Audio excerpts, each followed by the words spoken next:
ఓం నమో భగవతే వాసుదేవాయ నమః. భగవద్గీత మొదటి అధ్యాయము 28వ పద్యము.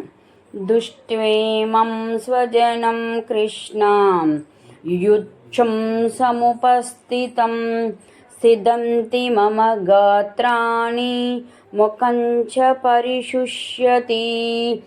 అర్జున ఉవాచ. అర్జునుడు ఇలా అన్నాడు. దుష్ట్వా చూశాక, ఇమం ఈ యొక్క, స్వజనం బంధువులు అంటే సొంతవారు, కృష్ణ యుయుత్సుం యుద్ధానికి ఉత్సాహంతో, సముపస్థితం చేరి ఉన్న, సిదంతి వణుకుతున్న, మమ నా యొక్క, గాత్రాన్ని అంగములు, ముఖం నోరు చ మరియు, పరిశుష్యతి ఎండిపోవచున్నది. అర్జునుడు ఇలా అన్నాడు. ఓ కృష్ణ, యుద్ధానికి బారులు తీరి ఒకరినొకరు చంపుకోవటానికి పూనుకున్నట్టున్న నా బంధువులను చూసి నా అవయవాలు పట్టు తప్పుతున్నవి మరియు నా నోరు ఎండిపోవచున్నది.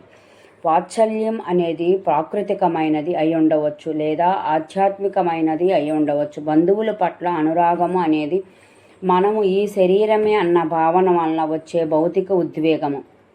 ఈ ప్రకారంగా మనము ఈ శరీరమే అనుకున్నప్పుడు మన శారీరక బంధువుల పట్ల అనురాగం పెంచుకుంటాం.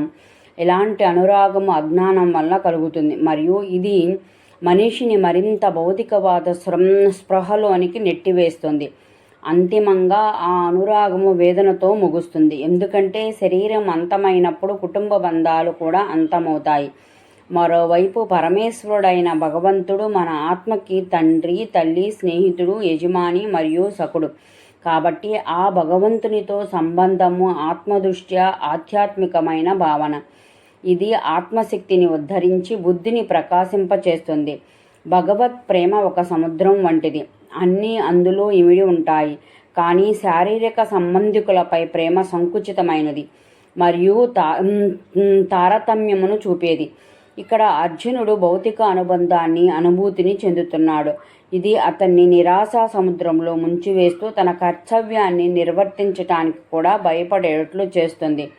ఓం నమో భగవతే వాసుదేవాయ నమః.